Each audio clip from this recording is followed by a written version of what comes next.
জানো তো কাল অনেক কষ্ট করে পাঁচন রান্না করলাম এত কাজ-বাজ করে, কিন্তু এক ফোঁটা পাঁচনও খেতে পারি এরকম নাই। একটা পোস্ট করেছিলাম, কিন্তু সবাই আমাকে এসএমএস করছে এবং কি কমেন্ট করছে কেন আমি খেতে পারি নাই, এটারই আজকে উত্তর তোমাদেরকে দিব। সকালবেলা আজকে সবাই ঠাকুর পূজা দিবে, ফল-টল দিয়ে ভালো করে সকালবেলা ঘুম থেকে উঠে কিন্তু সবার আজকে এটাই কাজ।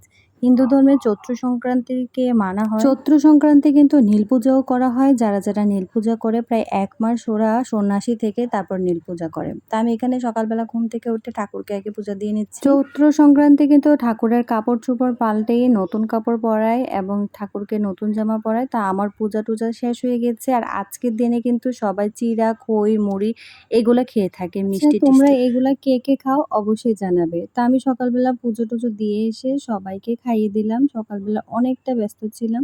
তো এখন আমি সবজি কাটতে বসেছি। যেহেতু আমার কেউই নাই সবজি কাটার জন্য, একলাই আমাকে কাটতে হবে। আমি সকালে সবাইকে খাবার-দাবার দিয়ে আমি এখন সবজি কাটতে বসছি পাঁচনের জন্য। তারপর সবজি কেটে তারপরে আমরা আজকে পাঁচন আর লুচি খাই। তো এখানে আমি লুচির মইনটাও করে রাখছি। আর যেহেতু আমার লুচি খাবো আমরা দুপুরবেলা, তাই লুচির মইনটা করে রাখছি। আর এখানে সবজিও কাটা হয়ে গেছে। আমি কাটতে সিদ্ধও বসিয়ে দিয়েছি। প্রথমে এই পাঁচনটাকে সিদ্ধ করে নিতে হয়, তারপর সম্বার দিতে হয়। তা আমি পাঁচনটাকে বসিয়ে দিলাম। আজকে আমার কেন খেতে পারি নাই পাঁচনটা সেটাই তোমাদেরকে বলছি।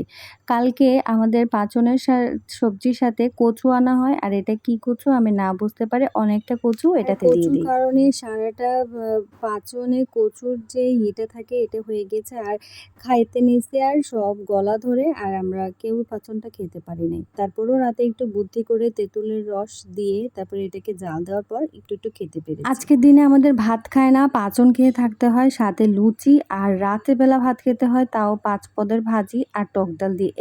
এইসব নিয়ম কার অঞ্চলে আছে অবশ্যই কমেন্ট করে জানাবা। আজকে কয়েকটা দিন আমি অনেক বেশি ব্যস্ত, তাই ব্লগ এডিট করার মতো সময় পাচ্ছি না। তারপর একটু করে তোমাদের সাথে শেয়ার করছি, যেহেতু তোমাদের আমার ভিডিওগুলো ভালো লাগে। সবাই যেহেতু আমাকে জিজ্ঞাসা করেছো কেন আমি পাঁচন খেতে পারি নাই, তাই সবাইকে এই ভিডিওটার মাধ্যমে উত্তরটা দিয়ে দিলাম। এখন হয়তো সবাই বুঝেছো আমি কেন খেতে পারি না। আমাদের কিন্তু পাঁচন রান্না করার পর লুচি আর পাঁচন দিয়ে ঠাকুরকে ভোগ দিতে হয়, তারপর সবাই খেতে হয়। তা আমি এখানে পাঁচন হয়ে গিয়েছে, আমি ভোগ দিয়ে নিচ্ছি। তারপর আমরা সবাই মিলে পাঁচন খাবো।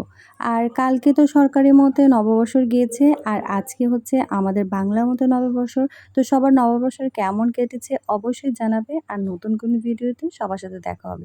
শুভ নববর্ষ, নতুন দিন সবার ভালো কাটুক।